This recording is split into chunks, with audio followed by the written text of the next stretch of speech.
నమస్తే, నేను మీ Satish. CM versus CM ప్రస్తుతం తెలుగు రాష్ట్రాల్లో చర్చనీయాంశంగా మారినటువంటి అంశం ఏదైతే తాజాగా తెలుగు రాష్ట్రాలకు సంబంధించినటువంటి నీటి సమస్యలపైన, అలాగే ఏదైతే ఇటీవల చోటు చేసుకున్నటువంటి జల వివాదాలు, గత తెలంగాణ ఎన్నికలకు ముందు చోటు చేసుకున్నటువంటి జల వివాదం, ఈ అన్ని అంశాలపైన కూడా నిన్న రేవంత్ రెడ్డి మాట్లాడుతూ ఏదైతే ముఖ్యంగా తెలంగాణలో దక్షిణ తెలంగాణకు నీటి సమస్యలు, నీటి ఎద్దడి రావడానికి కారణం కేసీఆర్ అంటూ చేశారు. అదే సమయంలో కేవలం రాజకీయ లబ్ధి కోసమే నాగార్జున సాగర్ మీద కూడా రేపు ఎన్నికల పోలింగ్ అనగా ఈ రోజున ఒక వివాదాన్ని ఆంధ్రప్రదేశ్ ప్రభుత్వం సృష్టించింది అంటూ కూడా ఆయన చేసినటువంటి వ్యాఖ్యలు, ఇవన్నీ పూర్తిగా ఏదైతే మళ్ళీ నీటి వివాదాన్ని అయితే తెరపైకి తెస్తున్నట్లుగా కనిపిస్తున్నాయి. ఈ క్రమంలోనే వైఎస్ఆర్ కాంగ్రెస్ పార్టీ, ఆంధ్రప్రదేశ్లో అధికారంలో ఉన్నటువంటి వైఎస్ఆర్ కాంగ్రెస్ పార్టీ రేవంత్ రెడ్డి పైన మాటల దాడికి తెగబడతా ఉంది. మరి నిజంగా రేవంత్ రెడ్డికి అవగాహన లేక, అవగాహన లోపంతో మాట్లాడుతున్నారా? అసలు తెలుగు రాష్ట్రాల్లో నెలకొన్నటువంటి జల వివాదాల కారకులు ఎవరు? ఇవే అంశాలు మనతో చర్చించేందుకు సీనియర్ జర్నలిస్ట్ దుర్గా కుమార్ గారు ఉన్నారు. సార్ నమస్కారం. నమస్కారం సతీష్ గారు, మన వీక్షకులకు నమస్కారం.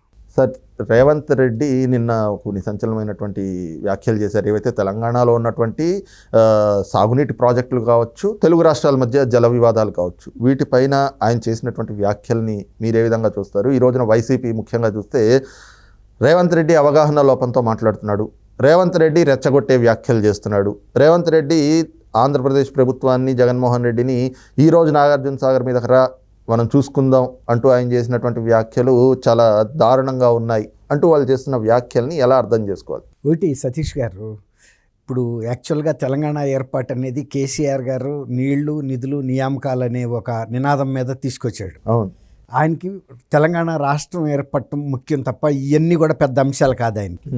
ఒక్కసారి తెలంగాణ రాష్ట్రం, ప్రత్యేక రాష్ట్రం ఏర్పాటు అయిపోయిన తర్వాత ఆయన ఇదివరకటంత ఉధృత స్థాయిలో వీటి మీద దేని మీద శ్రద్ధ పట్టలేదు. నియామకాల విషయంలో కూడా శ్రద్ధ పట్టలేదు. ఫెయిల్ అవటం వల్లనే మొన్న ఎన్నికల్లో ఓడిపోవటానికి కూడా ఒక ప్రధానమైన కారణం. నిధుల విషయంలో కూడా, నీళ్ల విషయంలో కూడా ఆయన ఒక సఖ్యతా విధానంతోనే వెళ్ళాడు తప్ప వివాదాలకు వెళ్ళా. ఎందుకంటే జగన్మోహన్, అది చంద్రబాబు నాయుడు గారును ఈయన కేసీఆర్ గారు ఉన్న ఫస్ట్ టర్మ్లో మాత్రం కొంచెం ఉద్రిక్తతలుగానే ఉన్నాయి. అంటే ఖచ్చితంగా మా నీళ్లు మాకు ఇవ్వాలని చంద్రబాబు నాయుడు గారు అడగటం, వీళ్ళు దీని మీద కృష్ణా జలాల ట్రిబ్యునల్కి వెళ్ళటం, హైకోర్టులకు వెళ్ళటం, సుప్రీంకోర్టులకు వెళ్ళటం జరిగినాయి. 5 సంవత్సరాలు అయితే కేసులు ఉన్నాయి, ఇప్పటికీ కూడా పెండింగ్లో ఉన్నాయి. కానీ జగన్మోహన్ రెడ్డి గారు వచ్చిన తర్వాత ఇవన్నీ అద్దులు చెరిపేశారు. ఇక ఎందుకంటే మన ప్రతినిధి అక్కడ వచ్చాడు కాబట్టి ఇక మనం దీని గురించి, ఆయన ఆ రోజుల్లో విద్యుత్ బాకీల విషయంలో కూడా 5,000 కోట్లు ఆంధ్రప్రదేశ్కి ఇవ్వాల్సి ఉన్నప్పుడు దాని మీద ఉత్తర ప్రత్యుత్తరాలు, కేంద్రానికి ఫిర్యాదులు చేయటం, ఇవన్నీ కూడా జరిగినాయి. తర్వాత అట్లాగే ఆంధ్ర భవన్ ఢిల్లీలో వాటి ఆస్తుల విషయంలో కూడా చర్చలు జరిగినాయి. ఉన్నతాధికార స్థాయిలో కూడా జరిగినాయి. ఇప్పుడు ఎప్పుడైతే జగన్మోహన్ రెడ్డి గారు 2019లో వచ్చాడో కేసీఆర్ గారు కూడా రిలాక్స్ అయిపోయాడు. ఇక మనం ఈ విషయంలో పెద్ద మనం పట్టుకోవాల్సిన అవసరం లేదు, అవతల మనం ఏది చెప్తే వినే మనిషి అక్కడ వచ్చాడు కాబట్టి ఇక మనం గట్టిగా అడగాల్సిన అవసరం కూడా ఏం లేదు, రిలాక్స్డ్గా ఉందాం అనే ఉద్దేశం మీద ఆయన పెద్ద ఒక ఉన్నత స్థాయి నాయకులతో ప్రగతి భవన్కి వచ్చినప్పుడు సతీ సమేతంగా బ్రహ్మాండమైన రెడ్ కార్పెట్ పూర్ణ కుంభంతో స్వాగతం చెప్పి, వినోదాల్లో మునిగి, కౌగిలింతల్లో అలింగనాలతో మునిగి, బిర్యానీలు తిని ఎంత మీరు మేము ఒకటేననే భావన తీసుకొచ్చారు. దాంతో ఏమైందంటే ఒక రకంగా అసలు ఏ విషయం మీద వీళ్ళు ఆంధ్రప్రదేశ్ పట్టుపట్టలేదు. ఆ రోజున చంద్రబాబు నాయుడు గారు ప్రతిపక్షంలో ఉండి కూడా ఎందుకు మన హక్కులకి వదులుకుంటున్నారు మీరు, ఎందుకు మీరు కృష్ణా ట్రిబ్యునల్కి వెళ్ళలేదు అనే, తర్వాత హైకోర్టులోను, గౌరవ హైకోర్టులోను, సుప్రీంకోర్టులోను మీరు కౌంటర్లు కూడా ఇన్ టైంలో ఎందుకు వేయటం లేదు మన హక్కుల మీదని 2019 నుంచి ఇప్పుడు దాకా కూడా దీని మీద వివాదాలు జరుగుతున్నాయి. అయితే ఇంకోటి ఏంటంటే, వాళ్ళ ఎన్నికల ముందుగా జగన్మోహన్ రెడ్డి గారు చేసిన ఒక చిన్న పొరపాటేం కాదు, కేసీఆర్ గారును ఆయన ఒక అవగాహనకు వచ్చారండి. అప్పటికి కేసీఆర్ గారి పరిస్థితి బాగా, ఇక లాస్ట్ మినిట్లో అయినా సరే భావోద్రేకాలు రెచ్చగొడితే తప్ప కేసీఆర్ బయటపడే పరిస్థితి లేదు. అది ఏం చేయాలి, ఇక తెల్లారితే ఎలక్షన్ అనగా ఆ రాత్రిపూట ఆయనకి నీళ్ళ అవసరం వచ్చింది, గుర్తొచ్చింది. ఆ రాత్రిపూట వచ్చి ఆ పోలీసులు పంపితే అసలు irrigation Nagarjuna Sagar project dam లాకులకు సంబంధించిన లాక్స్ కానీ టెక్నాలజీ కానీ ఎవరి దగ్గర ఉంటుందండి? సిఈ దగ్గర ఉంటుంది, ఎస్సీ దగ్గర ఉంటాయి. వాళ్ళని పట్టుకోవాలి. ఇక్కడ సిఈకి రాయాలి, ఇవి నీటిపారుదల శాఖ రాస్తే మీరు అడిగినట్టు అంతకుముందు ఇట్లా తీసుకుంటున్నారండి. ఎట్లా తీసుకుంటున్నారంటే సపోజ్ ఆంధ్రప్రదేశ్కి బాగా కటు పరిస్థితి వచ్చింది అనుకోండి, ఆంధ్రప్రదేశ్ తెలంగాణ ప్రభుత్వాన్ని వచ్చి అడిగితే ఓకే ఇప్పుడు వీళ్ళకి పెద్ద అవసరం లేదు రైట్ కెనాల్ నుంచి, లెఫ్ట్ కెనాల్లో కొంత ఎక్కువ ఎక్సెస్ కూడా ఇచ్చేవాళ్ళు. అయితే ఊరికే ఇచ్చేవాళ్ళు కాదు, మళ్ళీ ఎప్పుడన్నా రైట్ కెనాల్ అవసరం వచ్చినప్పుడు వీళ్ళ తెలంగాణ ప్రాంతంలో దక్షిణ తెలంగాణకి అప్పుడు అవి తీసుకునేవాళ్ళు. ఆ అకౌంట్స్ బ్యాలెన్స్ చూసుకునేవాళ్ళు, ఎవరు ఎక్కువ ఇచ్చారు ఎవరు తక్కువ ఇచ్చారు. అట్లా ఒక అకౌంట్ రెండు గవర్నమెంట్ల మధ్యలో ఉండేది. కృష్ణా ట్రిబ్యునల్ రాక కూడా ఇల్లే కాదు ఈ చిన్న చిన్న విషయాలు. ఒకవేళ సపోజ్ అత్యవసర పరిస్థితి తాగునీటికి ఆంధ్రప్రదేశ్లో నీటి ఎద్దడి ఎండాకాలం వస్తుందండి, వచ్చేటప్పుడు ఏం చేస్తారంటే లెఫ్ట్ కెనాల్ ద్వారా తీసుకుని ఊళ్ళల్లో చెరువులు నింపుకోవడానికి ముందే అనౌన్స్మెంట్ ఇస్తారు సర్పంచులకి, ఎగ్జిక్యూటివ్ ఆఫీసర్లకి, ఇదిగో కాలు వదులుతున్నాము ఈ 3 రోజులు ఉంటుంది మీ చెరువులు నింపుకోండి అని, లేకపోతే 5 రోజులు ఉంటాయని. ఆ చెరువులు నింపుకునేవాళ్ళు, తాగునీటి చెరువుల్ని. ఒక్కోసారి మధ్యలో అయిపోతే కూడా తీసుకునే ఆచారం ఉంది, సహకారం కూడా ఈ ప్రభుత్వం నుంచి ఉండేది.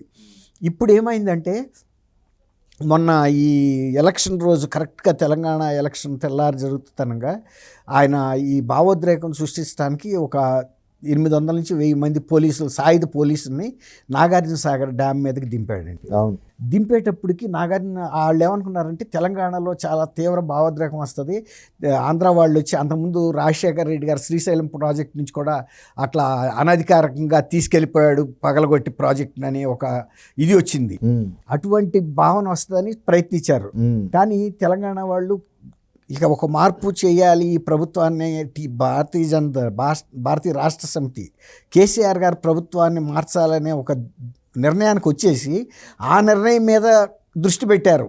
ఎట్టి పరిస్థితుల్లోనూ ఇవాళ మనం పోలింగ్లో బాగా పాల్గొని ఈ ప్రభుత్వాన్ని మార్చేసేయాలి తప్ప మనకి ఇతర విషయాల మీద దృష్టి వెళ్ళటానికి వీల్లేదు. ఎందుకంటే వాళ్ళు ఒక ప్రాజెక్ట్ లాగా అది పెట్టుకున్నారు. అది అసలు యాక్చువల్గా 2000 అంతగా గత ఎలక్షన్లోనే మార్పు కోసం చూశారు, కానీ వాళ్ళు కాంగ్రెస్ ఒక ఐక్యత లేదు. ఇప్పుడు అందువల్ల రేవంత్ రెడ్డి గారు అన్నది ఏంటంటే ఆ రోజు ఎలక్షన్ రోజు వచ్చావు, అప్పుడు ఈయన ముఖ్యమంత్రి కాదు. అసలు ఇప్పుడు నువ్వు చేసిన పని మూలన ఈ నాగార్జున సాగర్ కానీ శ్రీశైలం కానీ ప్రాజెక్టు గతంలో మేము చర్చల ద్వారా ఇచ్చిపుచ్చుకునేటట్టు ఉండేది. ఇప్పుడు ఇది కేంద్ర చేతుల్లోకి వెళ్ళిపోయింది. నీ తెలివి తక్కువతనం వలన రేపు ఏదైనా మీ అవసరం ఉండా మేము ఇవ్వలేము, మా అవసరం ఉండా మీరు ఇవ్వలేరు. ఈ తాళాలన్నీ వాళ్ళ చేతిలోకి వెళ్ళిపోయినాయి. సెంట్రల్ రిజర్వ్ పోలీస్ ఫోర్స్ కాపలా కాస్తుందండి. అంతకుముందు స్పెషల్ పోలీస్ ఫోర్స్ ఉండే 2 రాష్ట్రాలకు సంబంధించి. అంతే తప్ప ఇప్పుడు ఏంటి, ఏదైనా సరే వీళ్ళు ఎవరన్నా వెళ్ళి డ్యామ్ మీద కనుక ఇట్లా ఓవర్ యాక్షన్ మొన్న ఎలక్షన్లో అప్పుడు చేస్తే ఖచ్చితంగా ఆ పోలీసుని కూడా వీళ్ళు తోలేస్తారు. సెంట్రల్ పోలీస్కి ఎక్కువ పవర్ ఉంటుంది. తర్వాత వాళ్ళు స్పెషల్ ఇన్స్ట్రక్షన్స్ ఇచ్చారు, ఏ రాష్ట్ర ప్రభుత్వ పోలీస్ కూడా వచ్చి డ్యాముల మీద అన్నెసరీ ఓవర్ యాక్షన్లు చేస్తే కనుక మీరు తోలేసేయమని. కాబట్టి ఇప్పుడు చేతుల్లో 2 రాష్ట్ర ప్రభుత్వాల చేతుల్లోకి లేకుండా ఇప్పుడు రాయలసీమకి ఇబ్బంది వచ్చినా, దక్షిణ తెలంగాణకి ఇబ్బంది వచ్చినా కూడా కేవలం కేంద్ర జలసంఘం దృష్టికి వెళ్ళిన తర్వాత మాత్రమే సిఆర్పిఎఫ్ తగిన చర్యలు తీసుకుంటుంది. ఆ దృష్టి మీద ఆయన ఏమన్నాడంటే ఇప్పుడు చూసుకుందాము, ఆ రోజు ఎలక్షన్ అప్పుడు ఏ గవర్నమెంట్ లేదు ఇక్కడ. ఆయన రేవంత్ రెడ్డి గారు చీఫ్ మినిస్టర్ కాదు, అదేమో అది దాన్ని ఏమంటాము ఆపత్కర ప్రభుత్వం ఉంది. కాబట్టి అది నువ్వు చేసిన తప్పు మూలననేది రేవంత్ రెడ్డి గారి వాదన. అంతే తప్ప రేవంత్ రెడ్డి గారికి అవగాహన లేదని కాదు. ఇప్పటికైనా సరే రేవంత్ రెడ్డి గారు కానీ జగన్మోహన్ రెడ్డి కనుక వచ్చి కూర్చొని చర్చించుకుందాము, సిఆర్పిఎఫ్ పోలీస్ దళాలను ఉపసంహరించుకోమంటే ఈయన కూడా సిద్ధమే.